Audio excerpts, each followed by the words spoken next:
Assalamualaikum warahmatullahi wabarakatuh. Perkenalkan, nama saya Hana Naila Farida Tunima dengan NIM P1337424122211. Di sini saya akan menjelaskan mengenai sistem reproduksi wanita dan juga sistem darah limfatik. Jadi genitalia perempuan dibagi menjadi dua, yaitu genitalia internal dan genitalia eksternal. Nah, ini adalah bentuk dari organ genitalia eksternal. Genitalia eksternal adalah organ genitalia yang terlihat dari luar. Organ genitalia eksternal ini sendiri memiliki fungsi khusus, yaitu melakukan hubungan seksual. Genitalia eksternal dibagi menjadi 6. Yang pertama yaitu mons veneris atau mons pubis, puncak yang paling atas. Pada puncak ini ada bagian yang menggunung dan ditumbuhi oleh rambut-rambut halus. Bagian ini berisi jaringan lemak. Yang kedua yaitu labia mayora. Labia mayora merupakan struktur terbesar genitalia eksternal dan mengelilingi organ lainnya. Labia mayora terdiri dari jaringan lemak, mengandung keringat dan kelenjar sebasea yang menghasilkan sekresi lubrikasi atau pelumas. Selama pubertas, rambut pubis muncul pada labia mayora. Labia mayora ini ke bawah belakang menyatu membentuk commissura posterior. Yang ketiga yaitu labia minora. Labia minora lebih tipis dan lebih berpigmen, terletak tepat di dalam labia mayora. Labia minora tidak berlambut dan mengandung sedikit kelenjar keringat. Yang keempat yaitu klitoris. Klitoris terletak di antara labia minora di ujung atas, tertutup oleh prepucium klitoris.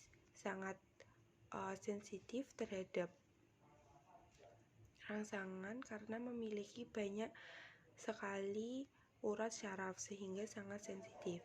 Yang keempat yaitu yang kelima yaitu himen dan introitus vagina. Himen merupakan selamut membran tipis yang mengelilingi atau sebagian menutupi lubang atau introitus vagina. Introitus vagina adalah lubang pada genitalia eksternal wanita yang sebagai jalan masuk penetrasi penis selama hubungan seksual dan jalan keluar darah selama menstruasi serta jalan lahir pada saat proses persalinan. Hymen kemungkinan bisa robek akibat cedera, pemeriksaan fisik, dan masturbasi, bahkan latihan fisik. Sehingga karena kemungkinan ini kita dapat menentukan secara pasti apakah seorang gadis atau wanita masih perawan dengan pemeriksaan hymen atau selaput darah. Yang keenam yaitu vestibulum, merupakan rongga sebelah lateral dibatasi oleh kedua labia minora, anterior oleh klitoris. Yang ketujuh yaitu vulva, celah paling luar dari alat kelamin perempuan yang dibatasi sepasang bibir. Yang kedelapan yaitu perineum, terletak di antara vulva dan anus. Panjang perineum sekitar 4 cm. Baik, selanjutnya yaitu organ genitalia internal. Yang pertama yaitu ovarium atau indung telur, merupakan kelenjar kelamin yang memproduksi ovum atau sel telur dan menyekresi hormon estrogen dan progesteron. Panjangnya 3-5 cm, lebar 2-3 cm, dan tebal 1 cm. Jaringan ovarium tersusun dari medul ovarium, mengandung pembuluh darah dan limfatik, serabut sel, sel otot polos, sel jaringan ikat, korteks.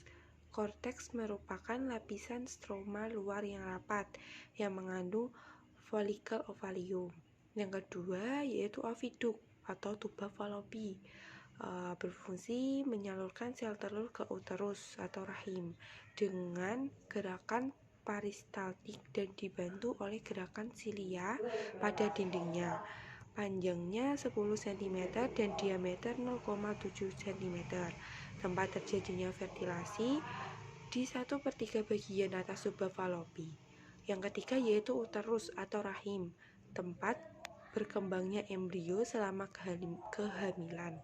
Volume uterus mampu mengembang hingga 500 kali. Ukuran saat tidak hamil, panjang 7 cm, lebar 5 cm, diameter 2,3 cm. Bagian-bagian uterus yang pertama yaitu dinding uterus, perimetrium luar, terus momentarium tengah, endometrium dalam, fundus. Yang kedua yaitu fundus, bagian yang terletak di atas serviks, di atas uterus. Yang ketiga yaitu serviks, leher bawah. 4 yaitu vagina. Vagina adalah organ kopulasi dan sebagai jalan keluar bayi pada saat proses kelahiran. Ukuran bervariasi, panjang 8-10 cm. Organ ini menghadap uterus. Vagina dilembabkan dan dilumasi oleh cairan yang berasal dari kapiler pada dinding vagina dan sekresi dari kelenjar-kelenjar serviks. Sistem limfatik adalah jaringan, pembuluh, dan organ yang bekerja sama untuk memindahkan kelebihan cairan getah bening agar kembali ke peredaran darah. Fungsi sistem limfatik diantaranya yaitu 1. Mengumpulkan dan mengembalikan cairan interstisial darah, 2. Menyerap dan mengangkat lemak dari pencernaan, dan 3. Mempertahankan tubuh dari penyakit. Sistem limfatik tersusun atas berbagai organ, diantaranya yang pertama getah bening. Getah bening atau cairan limfatik adalah cairan ekstra yang mengalir dari sel dan jaringan. Cairan ini juga berfungsi untuk mengangkat sel darah putih atau limfosit yang bekerja sama melawan infeksi. 2. Kelenjar getah bening. Kelenjar getah bening adalah kelenjar yang memantau dan membersihkan getah bening saat menyaringnya. Kelenjar ini menyaring sel-sel rusak serta sel-sel kanker. Yang ketiga yaitu pembuluh limfatik. Ini adalah jaringan kapiler dan jaringan tabung besar yang berada di seluruh tubuh. Organ limfatik ini berperan untuk mengangkut getah bening dari jaringan. Yang keempat yaitu limpa. Limpa adalah organ terbesar dalam sistem limfatik. Berada di sisi kiri bawah tulang rusuk atau berada di atas perut. Fungsinya adalah untuk menyaring dan menyimpan darah. Yang kelima yaitu timus. Fungsinya adalah untuk mengangkat jenis sel darah putih tertentu sehingga melawan organisme asing. Yang keenam yaitu sumsum tulang belakang, dan yang ketujuh tonsil atau amandel. Fungsi tonsil yang utama adalah memerangi infeksi. Ini karena tonsil dapat menghasilkan sel darah putih, antibodi, serta mampu menyaring virus dan bakteri yang masuk ke dalam tubuh. Nah, selanjutnya ada beberapa penyakit pada sistem limfatik. Yang pertama yaitu limfadenitis. Limfadenitis adalah peradangan yang terjadi pada kelenjar getah bening di dalam tubuh. Akibatnya muncul nanah di dalam kelenjar getah bening.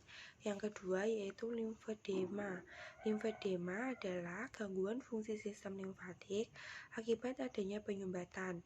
Pada akhirnya cairan akan menumpuk sehingga menyebabkan pembekakan pada lengan atau tungkai. Dan yang ketiga yaitu limfoma. Limfoma adalah kanker kelenjar getah bening yang berkembang dan menyebar secara tidak terkendali. Sel-sel tumor ganas dapat menghalangi saluran limfatik ke kelenjar getah bening, sehingga mengganggu aliran cairan getah bening. Sekian video dari saya. Terima kasih. Wassalamualaikum warahmatullahi wabarakatuh.